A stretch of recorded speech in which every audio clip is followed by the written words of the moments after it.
I had heard a couple of weeks ago when news broke that he changed agents. He was looking for $45 million, possibly more. Pat Leonard, the New York Daily News, recently reported that it's more than $45 million per year that Jones wants via his new agents. He switched from CAA to Athletes First, and we've said it before. It's not like he went from a mom-and-pop shop to an elite agency. He went from one high-end agency to another.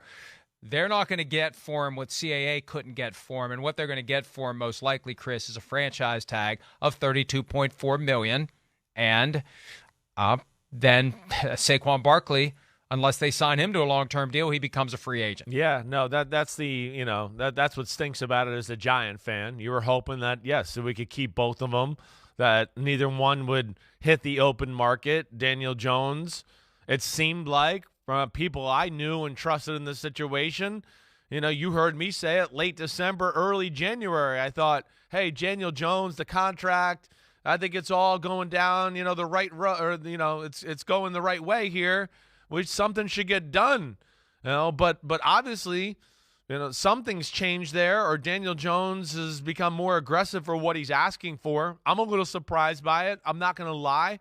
The number's high. Again, I know what the market is at quarterback right now. I get it, right? But, at the same time, it's been 1 year of success. I think it's still, we're not totally sold that it's just like, oh, yeah, he's the guy forever. I think he is, certainly. But, I think the team needs to be able to protect themselves as well. And, I'm surprised to hear the over $45 million per year type number. But I guess the agent's going to say, hey, with the way the market's going, and like you talk about the salary cap, it might not look that big 2-3 years down the road. So, they're obviously not close as it stands right now. And the reality is the CBA gives the teams the ability to apply the franchise tag to restrict a guy from free agency. That's what they've done. $32.4 million is not a high number. And frankly, if they knew the franchise tag this year was going to be $40 million, they probably would have picked up the fifth-year option last year. I think one of the reasons they didn't pick up the fifth-year option, there wasn't that big of a difference between fifth-year option and franchise tag. I mean, grand scheme of things, $7-10 million is a big difference, but if it would have been $15-20 million, then it's a no-brainer. We'll pick up the fifth-year option. They made a bet, and they won/lost because he became a guy he'd never been. He was on the road to Bustville, and he turned it around with Brian Daboll, and I think that's part of this too. How much of it's Daboll versus Jones? And if Jones goes at some point, if he does another year or two under the franchise tag and then they move on, do they find somebody else who can come in and be as good under Brian Daboll? So that's part of this analysis for the Giants. But the bottom line is they have the hammer of the franchise tag at $32.4. He'd get a $38 million salary in 2024. It's about $71 over 2 years.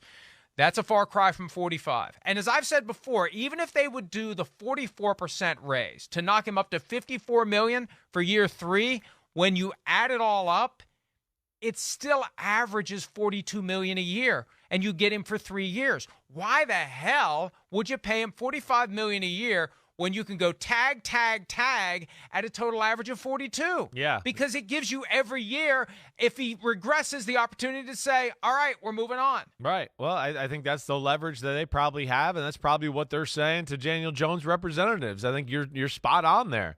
I get that. And, I think, hey, the Giants, just putting myself in their shoes, or, both of us are doing that a little bit here, is, they got to protect themselves here. Yes, we saw Daniel Jones play really well. Daboll was a big part of it. I think we see that, hey, if they can continue to put pieces around him, there were certainly things we saw this year that you like. I mean, he's big, he's athletic, he's one of the best running quarterbacks in football, and we saw, you give him a little time, he'll dice you up. He doesn't lose control of the ball often, and he can make a lot of big throws like you're watching right here against the Jaguars, down the field, and put it, on the money. This is Danny Dimes. But, yes, it's 1 year. That's the big thing. And, I just would like to see them be able to find that sweet spot of, hey, it's maybe a 4-year contract, and maybe the first 2 years are, a big number that can appeal to Daniel Jones, but, divided up within the 4-year contract, it's not a huge average, and we can kind of hit the sweet spot for everybody. That's what I'm rooting for as a Giant fan. I want Daniel Jones and Saquon Barkley back. I know that. I like the potential. I like where it's going. But, man, I was kind of shocked, Mike, to hear the news, that his agents had left, Indianapolis, and it didn't seem like things were close yet. I thought this would be easier than it has been to this point.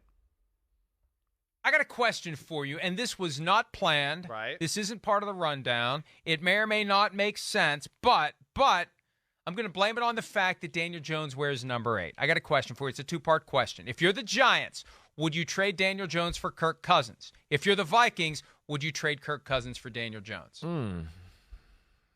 I wouldn't trade. If I'm the Giants, I wouldn't trade Daniel Jones. I wouldn't.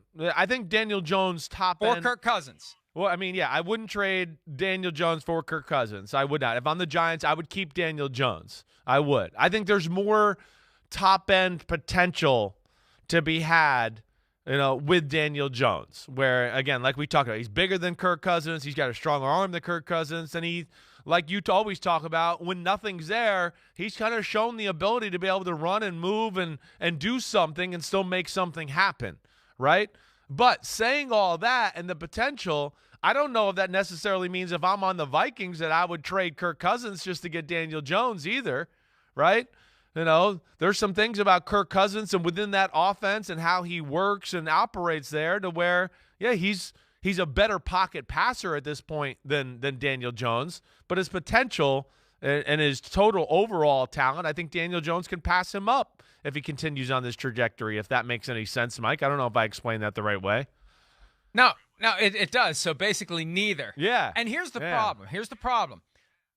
There's only those 5 or 6 great quarterbacks to go around. Everybody else has to make do with what they have, right? You've got to make it work with what you have. The Vikings are trying to make it work with Kirk Cousins. And look, we didn't get any strong impression from talking to Kevin O'Connell on camera or off camera that they're thinking about making a move from Kirk Cousins. They want Kirk Cousins. I think they'd like to have a little cap relief and greater security. They do this dance every year, it seems like, with Cousins. But it's fascinating to think what Jones' alternatives would be if he would become available, what teams out there. Well, we know that, right, that Lamar Jackson's more likely to attract an offer sheet if they both get the non-exclusive franchise tag. I don't think anybody would even. No disrespect to Daniel Jones. But no, I think he's one of those where I don't see anybody thinking, oh boy, we're going to sign him to an offer sheet and maybe give up 2 first-round picks to get this guy. Yeah, agreed. It's dicey, right? People might like him, and again, like the potential of him, but you could be dealing with like career political suicide as far as if you're a coach or a GM and you bring him in and it doesn't work, people are going to be like, what are they going to say, Mike? You know what they're going to do.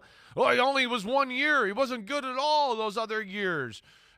We gave away Kirk Cousins for a guy that had 1 year, right? So that's where, to your point, agreed. He's in a place that likes him, believes in his potential. That he's set the groundwork for a lot of that, and that's not easy to find in other places. Let alone I think it could be career suicide for another team if you brought him in and it didn't work out. To where I'm with you, I don't think there's a team out there that's going to make him that type of offer.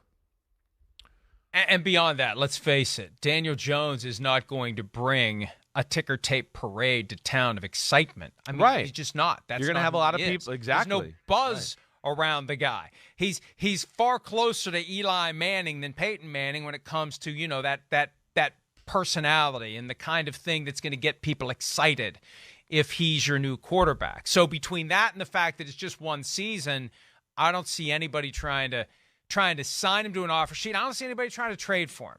I don't see anybody contacting the Giants saying, hey, how about 1 first-round pick? Or, hey, how about some other package? Because then you're going to have to give the guy the $45 million he wants to make it happen.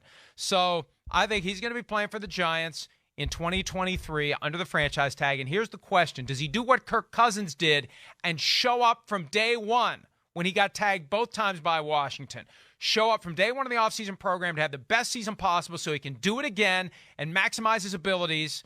Or does he withhold services to stick it to the Giants, but also stick it to himself to make it harder to have the kind of year that proves last year wasn't a fluke? Yeah. I think his best play, once he's tagged, is to show up. Right. Show up.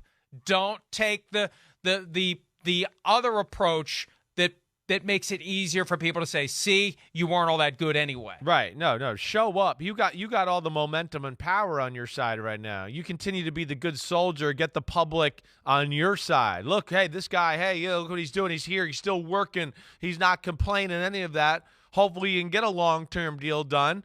Or, you start to play really good to where, the team knows, like, man, as soon as the year's over, we got to sign him to a big deal. He's got us. He's done everything right. And honestly, that'll probably be a problem the Giants would like to have. So, I'm with you. I think option number one there all the way. I'm with you. I don't think there's a team out there that's going to trade anything for him. And, and off of that, Mike, I know we're going to talk about the Jets and Derek Carr here in a little bit, but, we never hit this on Lamar. Do we really think who's out there that we think is going to go after Lamar if they just gave him the non-exclusive franchise tag? What are the teams that are going to do that? I say Atlanta. We know Miami. Those are two teams we hear, or at least, that people connect dots. That makes sense to me. But after that, is there anybody else out there that you think would trade something significant for Lamar right now? Miami, again, can't do it until after the draft. They can't even talk to him until after the draft when they have their first-round pick replenished. The Falcons are a team you and I have been talking about, and some of the buzz I picked up at the Combine, it wouldn't surprise people if they did it, but there's no chatter that they're laying in the weeds waiting to do it. I still wonder about the Commanders just because – if you offer him a 5-year fully guaranteed contract and Daniel Snyder is selling the team, number one, it's a bill somebody else has to pay, and number two, it's a middle finger to the establishment that is trying to push him out because they don't want 5-year fully guaranteed contracts. So do I think the Commanders are maybe floating around? I don't know. But you're right. It's not like there are a bunch of teams salivating at the opportunity to pursue Lamar Jackson, and that may be one of the reasons why the Ravens go non-exclusive franchise tag, because they're not fearful of losing him to another team or facing that dilemma of, do we match the offer or do we take the 2 first-round picks? So I think for Jones, it'll be nobody, and for Lamar Jackson, 1 or 2 possibilities that may or may not come to fruition. Yeah, I think so too. When you look at Lamar and then again you look at some of the teams that need quarterbacks, I don't know if it necessarily makes sense for some of those football teams, with the way their salary cap, assets they have to trade, whatever else, the state of their football team right now, to where, for me, it does look like options are limited. So that's going to be another part of this, factor here as far as what Baltimore does, and we'll see what the Giants do. And we surely expect the Giants to franchise tag Daniel Jones and Baltimore to get Lamar Jackson. Hi, I'm Mike Tirico, and thanks for watching. Make sure to hit subscribe for the latest news and highlights from NBC Sports.